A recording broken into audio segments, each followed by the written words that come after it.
AI is cancer and it is shit. It should never be allowed in video games. I didn't say this, although I absolutely would, but these are the words of Hooded Horse CEO Tim Bender. I'm paraphrasing a little here. Hooded Horse is, of course, the publisher of many amazing indie strategy games such as Manor Lords, Against the Storm, Heroes of Might and Magic Olden Era, Endless Legend 2, and the recently released in 1.0 Terra Invicta. So these are people that have a pulse on the strategy game genre and PC gaming, so what they say and do matters to me.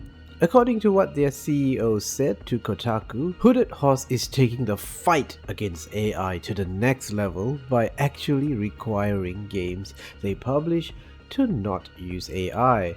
They've banned Gen AI from being used in the games they publish by including this in their contracts, which is such a breath of fresh air coming from a game company after what seems like an eternity of big tech and big game companies espousing the brilliance of AI and how it's going to transform process and game development to new heights, while also terminating the jobs of thousands of game development creatives. The Hooded Horse statement, I think, is a very important one that could, and I certainly hope so, push more developers and game companies to make a stand on Gen AI in games, changing the narrative on Gen AI to a more consumer focused one. Yes, when Microsoft and any other company talks about AI, they obviously aren't basing their company wide strategy based on what you or I want. They are going after the money.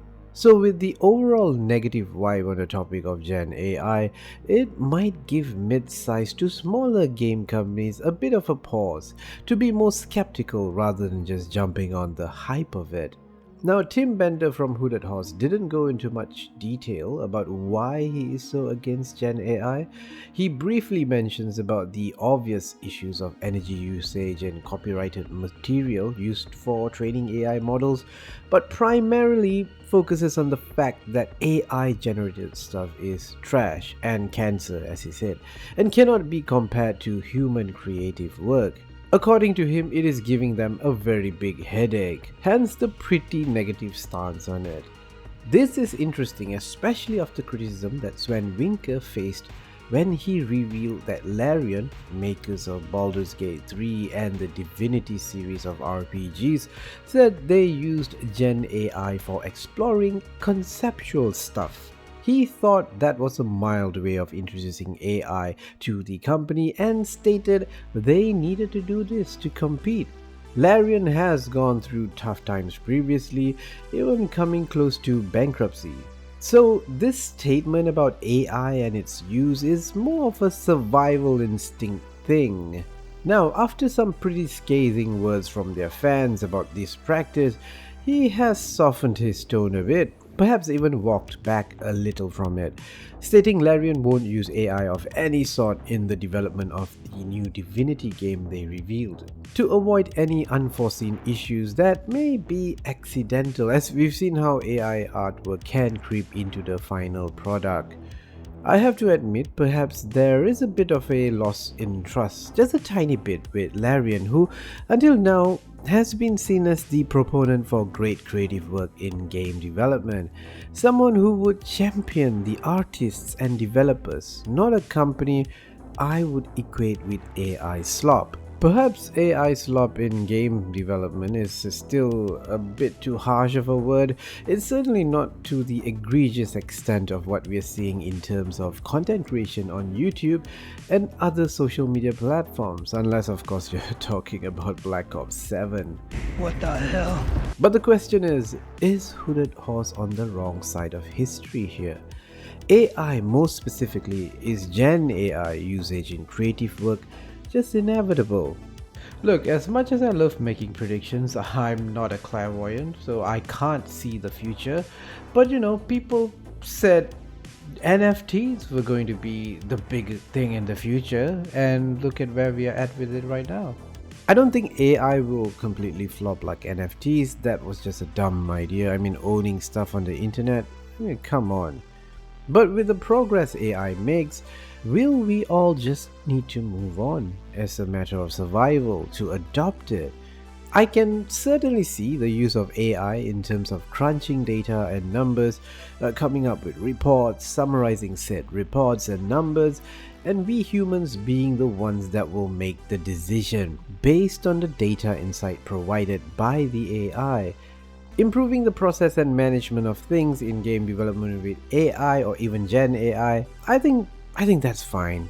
Notwithstanding the whole energy problem, and also about that whole thing about companies buying out RAM supplies and making things way more expensive for us PC gamers. Damn you AI companies! There's certainly a divide in opinion between the West and the East though, as game companies try to figure out where to draw the line when it comes to generative AI. Eastern game companies are 100% embracing the entirety of the technology. Well, at least a lot of them. Recently, Stellar Blade's director said that the company, a South Korean company by the way, will be utilizing AI to be more competitive on the global scale, as China is becoming a much bigger force in gaming recently. He sees AI as a necessity while saying it won't lead to job losses, and also stating that with AI, one person could do the job of 100 people. Like, what the The reception of AI or acceptance of it is very different in the East, where a lot of money is being pumped into countries by big tech from the West in setting up data centers for these AI technologies. Companies are embracing it, governments are welcoming it with open arms. Who can say no to the billions of dollars from companies like Microsoft or Nvidia? They accept the investment dollars while very conveniently sweeping the whole problem about how it's going to affect the creative industries and the people that poured their heart and soul into their craft. We are talking artists, developers, composers, writers, and I just hate how it diminishes the value of their work and how people now expect things to be done like almost instantly or on the cheap because they could do it in a second with AI. But as people say, history is written by the victors. Will Hooded Horse be on the winning side, or will AI ultimately triumph and all of us end up being losers? I have a strong feeling that 2026 is going to be a year we hear a lot more about AI in game development, and we absolutely need to be vigilant about this. Improving efficiency and all that is great, but not at the expense of the people making the games. We need to celebrate them. We need to encourage new generation of creative talent, not putting them down because of AI. Anyway, do tell me your thoughts in the comments below. Thanks for watching and farewell, friends.